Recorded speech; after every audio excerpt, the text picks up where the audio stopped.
God's discipline. Whenever we walk out of God's will, we should be reassured that we are His children when we experience His discipline in our lives. Here's Gene to explain this principle. The focus here is on true believers who were affected by the persecution. They were tempted to give up. Plus, there were these negative influences of these apostate Jews who deliberately walked out of God's will.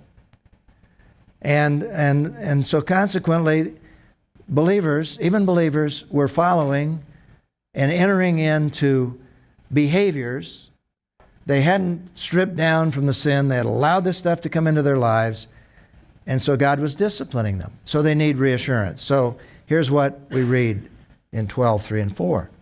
For consider Him, Jesus, who endured such hostility from sinners against Himself. You've got a lot of people that are attacking you, He's saying. Jesus faced that same problem. So that you won't grow weary and lose heart. He set the example. He's been there. In struggling against sin, you have not yet resisted the point of shedding your blood, like Jesus did. You know, Father, let this cup pass from me, but not what I want, but what you will. Endure it as discipline. God is dealing with you as a son. In other words, be assured. You're being disciplined. He loves you. For what son is there whom a father does not discipline? But if you're without discipline, which all receive, then you're illegitimate children and not sons. This is reassurance when we're disciplined. Just like a child feels reassured when he's properly disciplined. You love me enough to stop me, to pull me back. And so here he's dealing with basically true believers. And then he says, no discipline seems enjoyable at the time but painful. But later on, however, it yields the fruit of peace, righteousness to those who've been trained by it. And so that raises the question for us, I think, or all believers, how should we respond to Christians who say that they know that God approves of what they're doing since they're happier now than they were before they made a decision to engage in behavior that is prohibited in the Bible? Ever met anybody like that? Well, I think one of the first things, that question they need to ask is themselves is, am I a true believer?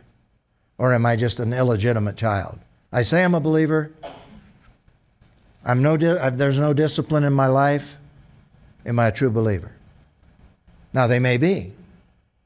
Because God's grace rope, I call it, is very long. God just reels it out. But there will come a point, boom, where He'll pull it in because He loves us. And we can't take it, we should not take advantage of the grace of God. Good feelings can be very deceiving, as we know.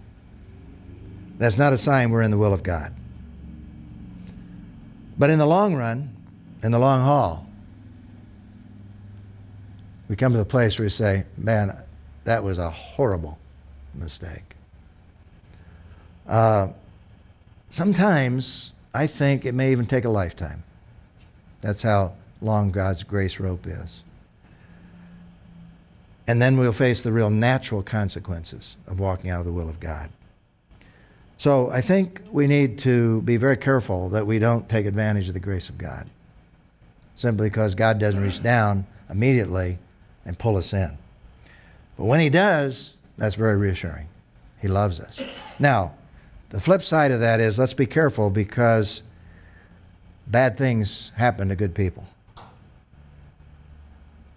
Bad things happen to good people. And it's very, very cruel to say, well, what kind of sin is in your life that would happen? Bad things happen to good people.